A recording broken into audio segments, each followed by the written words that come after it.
Let's be real, I'm terrible with intros, so let's just get into it. When it comes to journaling, written journals are usually what comes to mind, like a diary where you just log what you did every day, maybe your plans for the future, maybe your opinions on more controversial topics, whatever.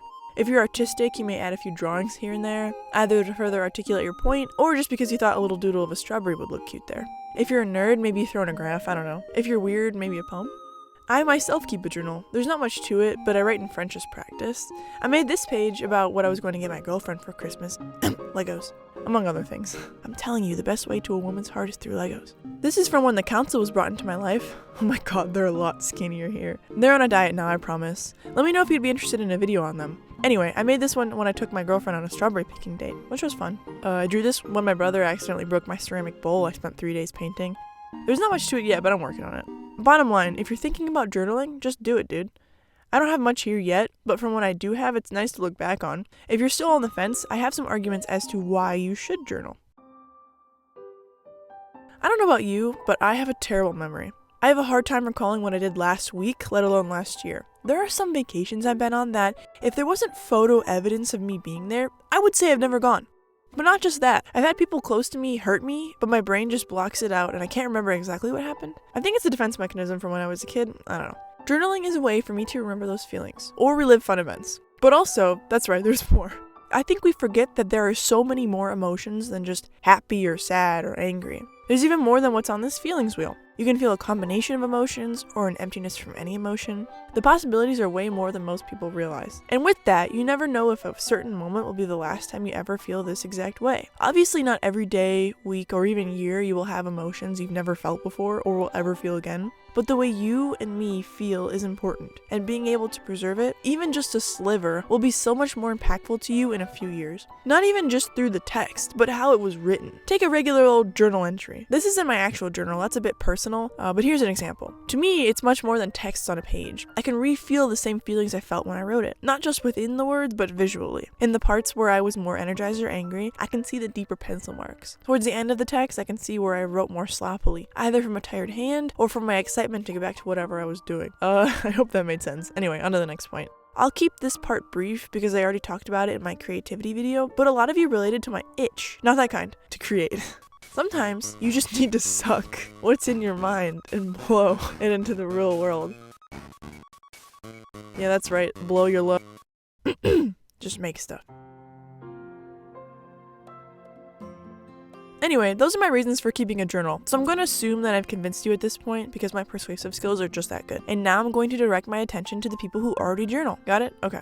Although it's fun to work on a journal sometimes, other times it feels more like a burden. A lot of the time, I'm just not inspired. Flipping through my journal for the most part makes me feel discouraged. I mean, I bought this thing like a year ago and I've only finished 2 spreads. Part of me wants to just give it up, stick it between some books on my bookshelf and forget about it. Or I really do just forget about it. Other times, I am inspired, but I feel like I don't want to express that inspiration here, not through this medium. And that's kind of why I brought you here today. Well, not actually me, but the algorithm. I feel like I've cracked the code for getting out of a journaling slump, if you will. If you won't, that's okay too. But it's actually pretty simple. Just broaden your definition of a journal. And by that I mean, if you want to document your life and you don't want to write it or draw it all the time, don't. Take me for example. I literally started making YouTube videos because I wanted to make stuff about myself and the things that I liked. I consider this channel as pretty much a journal. Here I can get my thoughts in order in a creative fashion while also hearing from your guys' perspectives and opinions. But if you're not the type to put yourself out there through YouTube, write a song, cross-stitch, sculpt. Here's an idea. Keep a rock journal. Ethically, I can't tell you to take the rock, but you can take a picture of it. And don't just take a midnight Bigfoot sighting ass picture. Really think about it. Are you sad? Find a droopy looking rock. Angry? A sharp one. Excited or happy? Pick a really colorful one. Also think about the position too. Are you feeling snazzy on a walk with your dog? Put the rock on his head. Honestly, as long as you're expressing yourself, it really doesn't matter how. Glue a bunch of items together that remind you of how you felt on laughing gas at the dentist that one time. Paint on it, smash it, just make it real. Heck, you could even make some video games into a journal. Stampy Longhead, best YouTuber ever, had his love garden in Minecraft, where he would shout out fans for their fan art. He brought real life into the game. Minecraft is a great medium. If you're like me and bored in your hardcore world but too scared to fight the Ender Dragon, build mementos. Did you have a fun time at the beach with your family? Make a little palm tree and sign it with the date. Get a shot at the doctor? Cure a zombie villager and put him on display. Finally finish an artwork and are really proud of it? Recreate it on the side of a mountain. Or take a ride on a roller coaster. Sorry, wrong quote. Because this is the most significant sandbox you'll ever set foot in. It doesn't stop at Minecraft too. Animal Crossing New Horizons is also perfect for this kind of stuff. During the pandemic, I created this, a mini birthday party for myself. I was sad that I couldn't see my friends and spent most of my birthday in my room. Looking at it now, I can't help but chuckle. In my dramatic teenage brain, it was supposed to go down as a sad day, but I can't help but remember goofing off with my friends over Discord while I was making it. I remember inviting them to my island when I finished, and we chased each other around, smacking one another with our bug nets.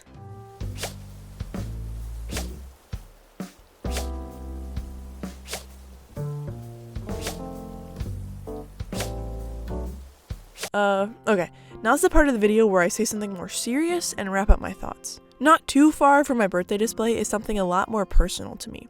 It's a memorial. This chunk of my island is dedicated to Spike, one of the best dogs to ever live. He passed on in 2021. He was my best friend and continues to be a memory that I will hold on to until I croak. He lives on my arm as a tattoo that I drew up. Anyway, about a month or two after he passed, I created this. I know it may seem silly, but it was extremely therapeutic and continues to act as a beacon of my grief to this day. I remember feeling the dampness of my sleeves from the tears I shed between each bamboo tree I planted. I can still feel the deep black hole in my heart as I placed that little dog up there. Looking at that grave brings me back to the times I would solemnly visit as I pass by. In cases like this, I would say this memorial does little to remember the memories I spent with him, and works more towards refeeling the intense grief I felt.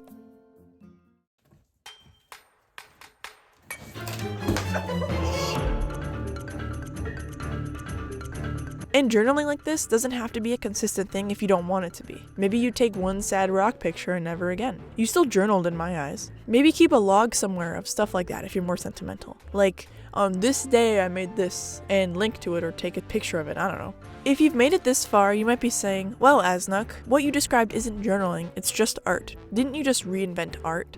Well, I wrestled this question for a few days and ultimately came down to this.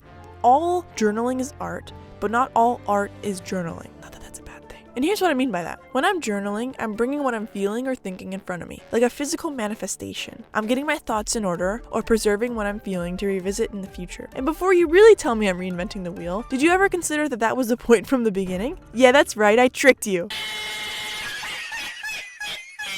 In a time where art and self-expression is being powered and motivated by money and clout, which I talked about in my creativity video, it seems like art from the core is being suppressed. We draw or paint or create to fill a quota, either for a grade in an art class, for social media points, for money, or to prove to ourselves that we have skill. I'm making this video for a more selfish reason. You see, I love seeing artwork that I can tell you poured your heart into. I want to feel a piece of what you felt when you made it. I want to pick apart your word choices if it's a song or written literature. I want to search for the deeper meaning between each paintbrush stroke. I love that shit. I thrive off of it. When I listened to Chaperone's Good Luck Babe, for instance, I could feel my spine tingling and goosebumps forming. Her lyrics brought tears to my eyes because of how raw it was. This song was unmistakably her, and I loved it.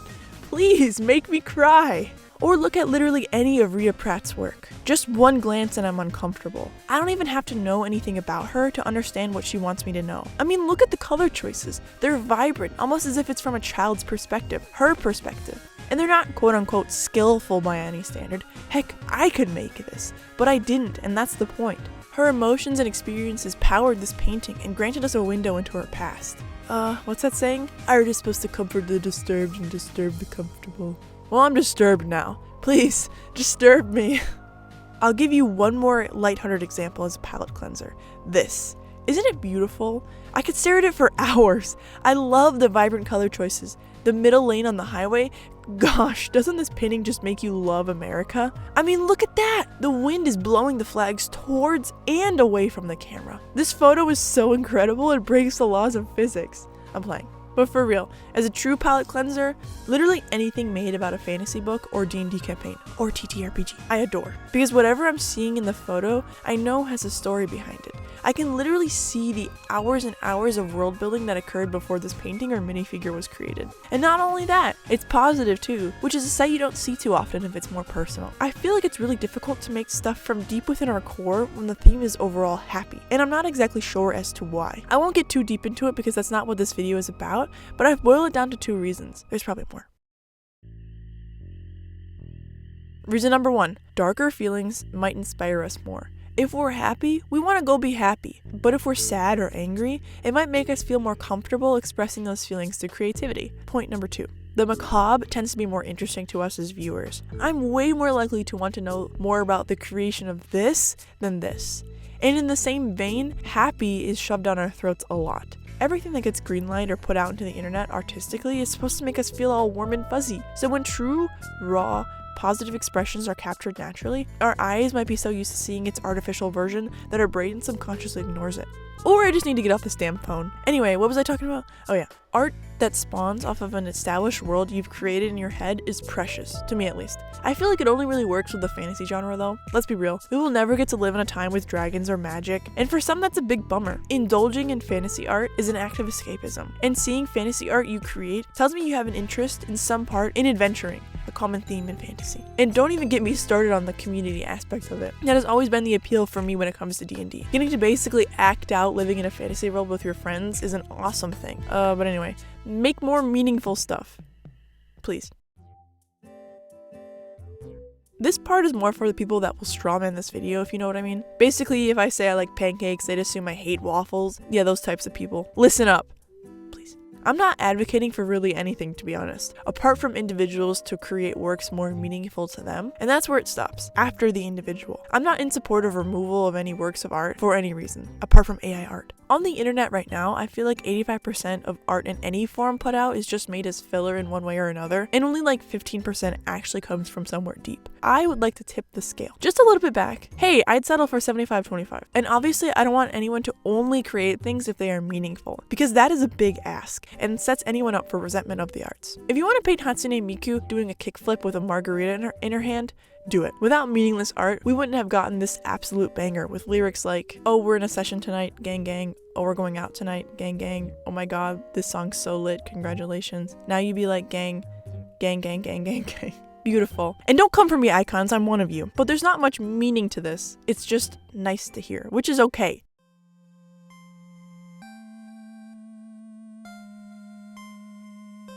That title card was for the one person that said they liked it in my creativity video. You're welcome. So, what's the takeaway from this video? Make stuff you like. That's it, really. If it's therapeutic for you, make it. If it becomes more of a chore than anything else, stop making it. At the end of the day, art is supposed to be fun, and a lot of you probably need to hear that. I saw this video about a month ago, and I'm so sad I can't find it again, but it was on YouTube Shorts. Yeah, I'm sorry, I don't have TikTok. And it was one of those videos where they make a face at the camera the whole time and write text that you're supposed to read. One of the council members is graciously recreating this, but it boils down to this. Why can't we just do art for fun? Why do we have to try to be the best all the time? I don't know, I'm paraphrasing. She definitely said it a lot better, but I agree wholeheartedly. Just make stuff unique to you. Oh, and in case you're wondering, this journal spread is about you guys. Well, some of you. I have this jar and I fill it with a tiny piece of crumpled paper for every subscriber I get. That way I can conceptualize how many of you there are. Originally, I was gonna make tiny paper stars, but my fat fingers couldn't figure it out, so you get crumples instead. Okay, bye.